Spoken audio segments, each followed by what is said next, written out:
사진 출처, 태풍과 폭우가 쏟아지는 모습 GPT 생성, 올해는 다르겠지. 많은 사람들이 그렇게 믿고 싶어 한다. 하지만 현실은 매년 같다. 여름만 되면 뉴스에 등장하는 익숙한 장면들. 무너진 제방 잠긴 도로, 고립된 마을, 그리고 슬픔에 잠긴 사람들. 익숙하다는 말이 비극일 만큼 우리는 반복되는 재난에 너무 익숙해져 있다. 2022년 서울 강남 지역을 마비시킨 115년 만의 폭우, 2023년 충청 지역을 휩쓴 돌발 홍수, 그리고 2024년 태풍 카눈의 경로를 가늠조차 못했던 대응 부실은 단지 자연의 문제가 아니었다. 이는 명백히 사람의 대응 문제였다. 가장 기본적인 예보 전달 체계, 배수 인프라, 주민 대피 시스템에서의 준비 부족이 되풀이됐다는 점에서 재난의 책임은 자연에만 있을 수 없다. 그렇다면 왜 우리는 해마다 같은 실수를 반복하는가? 정말로 예측이 불가능한 것일까, 아니면 준비하지 않았던 것일까? 답은 명확하다. 우리는 변한 자연에 맞춰 시스템을 고치지 않고 10년 전의 대책으로 오늘을 막으려 한다. 하지만 재해는 기다려주지 않는다. 대한민국은 지정학적으로 자연재해의 위험에 항상 노출돼 있다. 특히 여름철의 폭우와 태풍은 해마다 일정한 주기로 발생하며 그 강도는 점점 커지고 있다. 하지만 이 주기성과 반복성은 오히려 익숙한 재난이라는 착시를 만들어왔다. 기상청에 따르면 최근 30년간 한국의 연평균 기온은 산업화 이전보다 약 1.8도 상승했고, 여름철 국지성 집중호우 발생 빈도는 2배 이상 증가했다. 기후위기는 이미 수치로 증명되며 자연재해의 양상도 과거와는 다른 양상으로 전환되고 있다. 예전에는 몇 시간에 걸쳐 서서히 진행되던 강우가 이제는 1시간 집중 형태로 변모하고 있으며, 태풍의 세기도 아열대화하면서 내륙까지 깊숙이 피해를 남기고 있다. 문제는 이런 변화에 대비하는 우리의 시스템이 여전히 과거형이라는 데 있다. 재해는 이미 진화했는데 우리의 대응은 과거 데이터에만 의존하고 있다. 결국 기후변화에 적응하지 못한 사회는 재난의 강도보다 관리의 실패로 더 큰 피해를 입는다.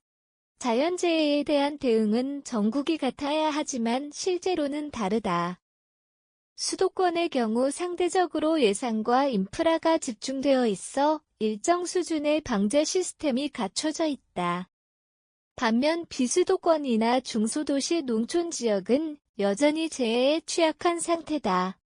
이는 지방소멸과 연결되는 구조적인 문제이기도 하다. 2023년 경북 예천군의 산사태 당시 주민 대피 방송이 재난 발생 후 40분이 지나서야 시작된 사례는 극단적인 예다. 해당 지역은 자동 경보 시스템조차 없었고 인력도 부족했다. 한편 고속터미널 강남 지하상가는 인공지능 기반 침수 센서 시스템이 가동 중이었지만 인력 부재와 경고 무시로 인해 상가가 침수되었다. 즉 시스템이 없거나 있어도 제대로 작동하지 않거나 작동해도 무시된다. 이런 상황에서 자연재해는 사건이 아닌 사고로 전환된다. 특히나 정보 격차와 행정 역량의 불균형은 재해 취약계층에게 더 큰 위험으로 작용한다. 그들이 사는 저주대 노후주택 비상탈출로조차 없는 골목은 해마다 생명을 위협하는 공간이 된다. 위기의 미래를 바꾸는 선택. 예측 기반 대응과 시민 중심 시스템의 재설계 전문가들은 백슬래시 막을 수 없지만 피해는 줄일 수 있다고 말한다.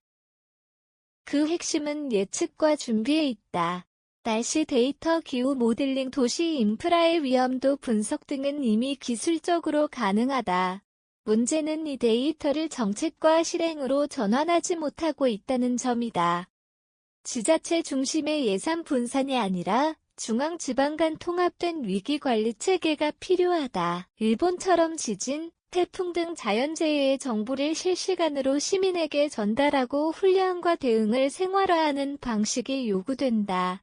또한 시민 참여형 재해 예방 프로그램, 예를 들어 지역 자원봉사단 훈련 침수지도 작성 앱 기반 위험 알림 서비스 도입 등이 시급하다. 무엇보다 방제는 기술의 문제가 아니라 의지의 문제다. 어느 지자체는 스마트 도시 시스템에 수십억을 투자하면서도 비상대피소 표지판 하나는 방치한다.